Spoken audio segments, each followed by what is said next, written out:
3. The Eagles. Listen, they've won back-to-back playoff games throwing for under 125 yards. Their passing offense was 31st in the league. There's so much I like about Jaylen Hurts. I don't love him throwing from the pocket, but I love the receivers, the O-line.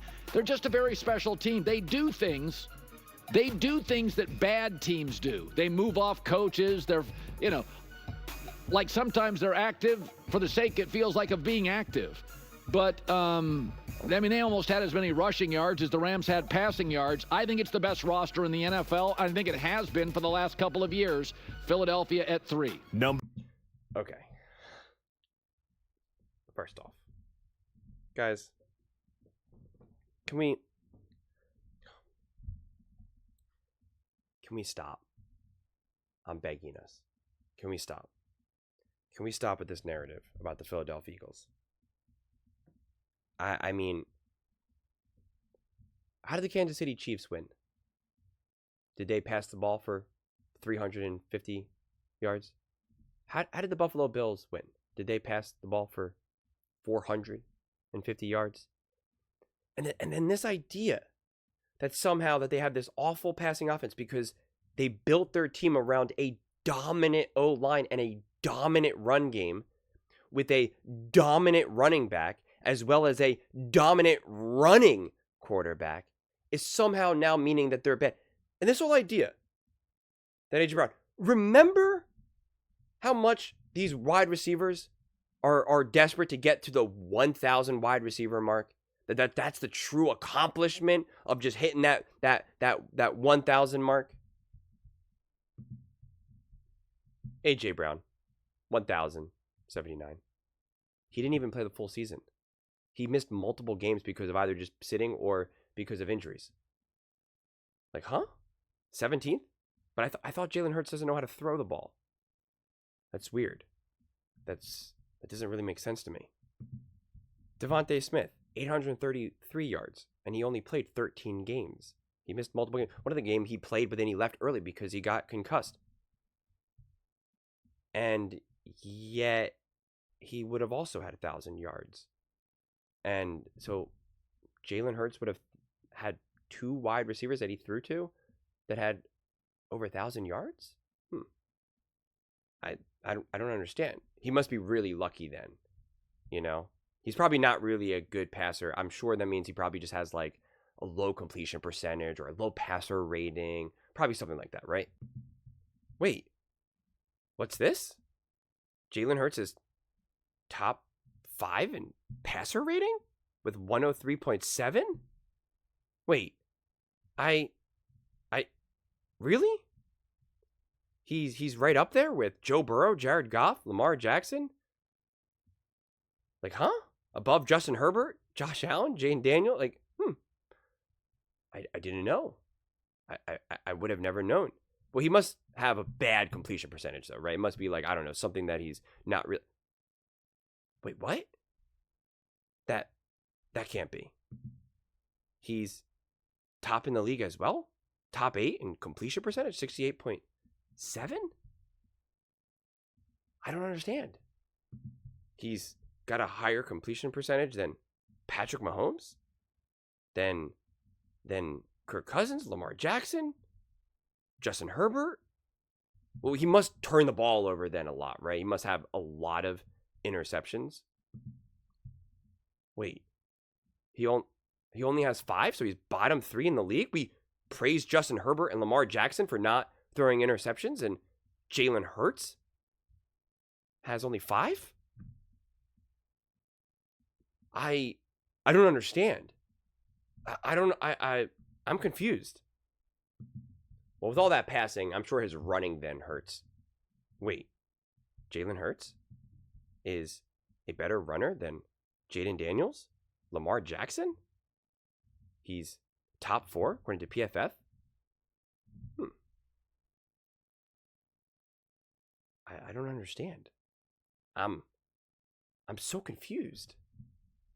I'm so confused. He must throw then a lot of dink and dunk though then, right? Like really short passes. That's probably what it's got to be then. He's got a high completion percentage, low turnover rate, high passer rating. Oh, he's top 4 in yards per attempt at 8. So he's above Josh Allen, above Justin Herbert, above, again, essentially every single quarterback under the sun except for Purdy, Goff, and Lamar Jackson. I don't know. He must not know how to read defenses then, right? He doesn't put players in good positions to succeed. He doesn't check into plays. He doesn't audible. He doesn't do that. Wait, in the playoffs, he was directly responsible for setting up Saquon Barkley for multiple massive 60-plus yard touchdowns. Oh, okay. And he also kept the ball for himself and ran for like a over 40 yard touchdown himself. Oh, okay. Okay, I got it. Oh, and the Philadelphia Eagles ask him to make these decisions for all these RPOs. These are RPOs. They leave it up to him to read the play, read the defense, to decide whether he's going to keep the ball, whether he's going to hand the ball off, or whether he's going to pass. Sounds kind of complicated. Sounds like you probably need a quarterback that like really knows how to run an offense. Weird. I don't understand. It's very bizarre to me. I keep being told how bad of the passing that the Philadelphia Eagles are. But could it be just maybe they don't have to rely on their passing game because they have such a dominant run game, and that's kind of how they play, and they know how to play complementary football? They know how to use their defense in ways that then help dictate how their offense can play, or how when they have the lead and they know how to now keep it and control time of possession and wear down teams. Is it because they understand that running is important, which is why they paid for Saquon Barkley when no one else wanted to? Is it bizarre that the Philadelphia Eagles have the best running back in the NFL right now? And because he gets so much attention and because he gets so much of the offensive production, that by virtue, some of these passing metrics have to be a little bit lower because you can only do so much? Is that possible? Have we called out the Cincinnati Bengals for having no run game? And so they can't control the clock, so they have to rely on Joe Burrow to just throw. And that you can make the argument that if they had a better run game, which would then take away from their passing game, that they would still then win more games. Is one of the arguments for the Baltimore Ravens that they would have won the game against the Buffalo Bills in the playoffs if they ran the ball more and threw less? Suspicious. There's just too much going on. I can't process all of this information at once. I really can't. It's making my head spin. I don't know. Didn't they also ask Jaylen Hurts to throw the ball on 4th down for a massive conversion in the playoffs? Yeah. Haven't they asked him to do that a lot through the games?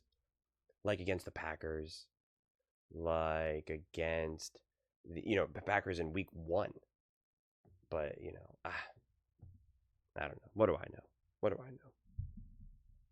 I mean, he doesn't throw the ball 45 times, and he doesn't throw for 5,000 yards, and I don't know. You'd literally think that the way how they talk about Jaylen Hurts, like he's Anthony Richardson. That's who you think that they would be talking about, or that he's like some sort of backup quarterback who's just kind of like surviving, like a Aiden O'Connell, Gardner Minshew, right? Like one of these quarterbacks who's just like, hey, he's on a great team, and they're kind of just doing their best to work around their quarterback situation. But no, he's top in multiple stats. But those are just my thoughts. I'd absolutely love to hear yours. What do you guys all think about the Philadelphia Eagles, Jaylen Hurts, them being ranked the third best team in the playoffs right now? It goes Commanders at 4, Eagles 3, Chiefs 2, Bills 1, Let me know in the comments below. I read every single comment. It's whether you agree with me or disagree with me. Either way, let's get in some discussions. Let's get in some fights. But ultimately, let's just have some fun. And please do consider subscribing. We're building an amazing community here. I'd absolutely love to see you part of it. I want to build something that we all genuinely feel connected to. Something that we're really excited to be part of, and think we're well on our way to doing it. Please don't forget to give this video a thumbs up, as it really does help with the visibility and the algorithm. Thank you so much. See you next time.